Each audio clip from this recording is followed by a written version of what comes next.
तो मेरे को एक नामपल्ली तो जीतने दो, 20 साल के अंदर एमआईएम की सल्तनत फिनिश कर देता हूँ। ये तो बड़ी स्टेटमेंट है। बड़ी स्टेटमेंट, हकीकत की स्टेटमेंट। उनके पास है क्या बोल के? MIM is a very strong party. Strong party with bogus party, गुंडा पार्टी, लंगा पार्टी। है क्या उनके पास? क्या डेवलपमेंट करे? अरे एक पार्टी जिसके पास मैनिफेस्टो नहीं है। दुनिया में जो भी पॉलिटिकल पार्टी है पूरों के पास मैनिफेस्टो है। असदुद्दीन के पास और एमआईएम के पास क्या मैनिफेस्टो है बोलो? बट्टेबाज नंगी पार्टी है। बीजेपी से टाइप करके पूरा हिंदुस्तान फिर रही कांग्रेस को फिनिश करने को, रीजनल पार्टी को फिनिश करने को। सबसे बड़ा अगर से कोई दल्लाल है हिंदुस्तान का तो वो असदुद्दीन ओवैसी है। बीजेपी से पैसा ले लेके फिरते रहता। बाप एक नाम डाला था पार्टी का, all India MIM, AIMIM, all India Majlis Ittehadul Muslimeen, और सिर्फ 7 कॉन्स्टिट्यूएंसीज तक था। कौन? हमारे असदुद्दीन के वालिद साहब सलाउद्दीन ओवैसी। मैं वो सलाउद्दीन की बहुत इज्जत करता हूं, ईमानदार था उन्होंने। पर उसके बाद उनके बेटे पैदा हुए, बट्टेबाज हो गए उनका। जिद क्यों है आपके पास? जिद इसलिए है कि असदुद्दीन ओवैसी और उनके वालिद सलाउद्दीन ओवैसी और पूरी एमआईएम पार्टी इस्लाम बोल के बात करती, मुसलमानों को मदद नहीं करती। तो फिरोज खान पहले उनकी आइडियोलॉजी के खिलाफ है। पर्सनली दुश्मनी ना असदुद्दीन से है ना अकबरुद्दीन ओवैसी से है, मगर उनकी आइडियोलॉजी से दुश्मनी अब है। जब दोनों आमने सामने होते हैं कि आपकी चाय चर्चा होती है, वैसे चाय पानी पीते हैं आप लोग? सलाम भी नहीं करते, ये पूरे दुश्मन है। सलाम भी नहीं करते। अभी भी उनको चैलेंज कर रहा हूं आपके चैनल से। वो तो काफी बड़े डिबेट्स जाते हैं, बड़े चैनल्स। ओके, आपके उनके छोटे एमएलएस को भिजा दो बोलो मेरे सामने, वो भी नहीं भिजाते। नेशनल लेवल पे डिबेट्स पे जाते हैं, चर्चा भी करते बस उतना ही, उतना पूरा everything is organised, everything is scripted. तो असदुद्दीन को चारमीनार के पास आके मेरे से डिबेट कर लो बोलो, उन्होंने नहीं आते। उनके भाई साहब को अकबरुद्दीन को आजा बोलो, उन्होंने नहीं आते।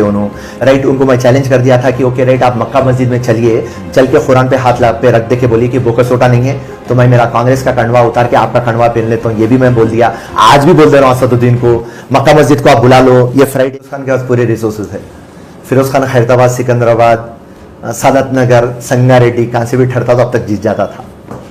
यहाँ लड़ाई सिर्फ ये नंगी पार्टी, भट्टेबाज पार्टी एमआईएम के ऊपर है हमारी। इतना जिद क्यों है आपके पास? जिद इसलिए है कि असदुद्दीन ओवैसी और उनके वालिद सलाउद्दीन ओवैसी और पूरी एमआईएम पार्टी इस्लाम बोल के बात करती, मुसलमानों को मदद नहीं करती।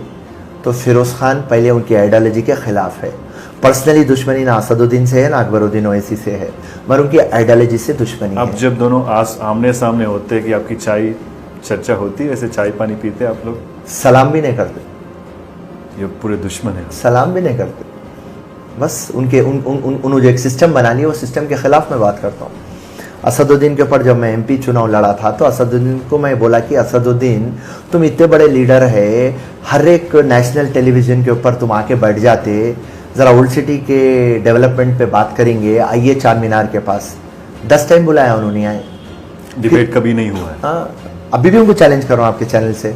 वो तो काफी बड़े डिबेट्स जाते हैं, बड़े चैनल्स। ओके, आपके उनके छोटे एमएलएस को भिजा दो बोलो मेरे सामने, वो भी नहीं भिजाते। नेशनल लेवल पे डिबेट्स पे जाते हैं, चर्चा भी करते हैं। बस उतना ही, उतना पूरा everything is organised, everything is scripted.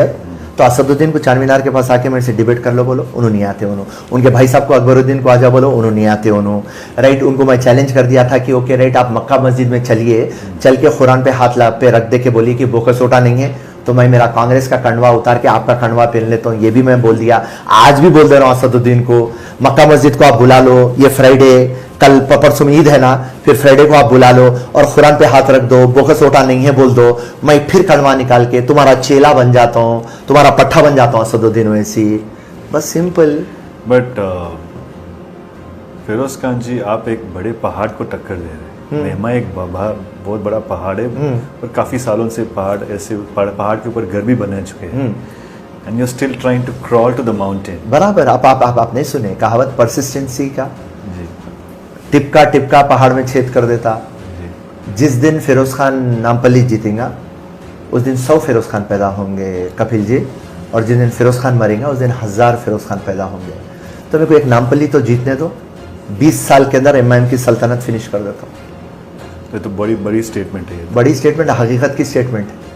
उनके पास है क्या बोल के? MIM is a very strong party. Strong party with bogus party, गुंडा पार्टी, लंगा पार्टी। है क्या उनके पास? क्या डेवलपमेंट करे? अरे एक पार्टी जिसके पास मैनिफेस्टो नहीं है। दुनिया में जो भी पॉलिटिकल पार्टी है पूरों के पास मैनिफेस्टो है।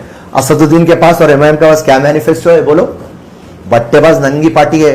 बीजेपी से टाइप करके पूरा हिंदुस्तान फिर रही कांग्रेस को फिनिश करने को, रीजनल पार्टी को फिनिश करने को सबसे बड़ा अगर से कोई दल्लाल है हिंदुस्तान का तो वो असदुद्दीन ओवैसी है। बीजेपी से पैसा ले लेके फिरते रहता।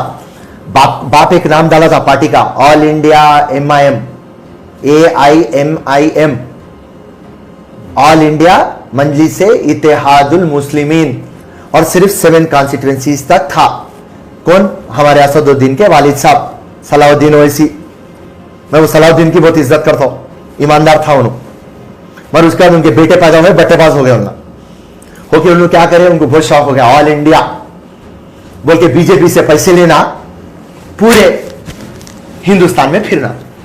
लेटेस्ट वेस्ट बंगाल, अब फिर अब उत्तर प्रदेश आ गया। अब डीलिंग करना, 100 करोड़ 200 करोड़ जाना फिरना, 0.2% वोट लाना। They have been successful in doing what they have thought of. Political polarisation में सक्सेसफुल है। तो नरेंद्र मोदी और असदुद्दीन सेम है। हिंदुस्तान का इथॉस कहां है? हिंदुस्तान का इथॉस ये है, यूनाइट एंड लीड। इला क्या कर रहे हैं? Divide and lead, divide and rule कर रहे हैं।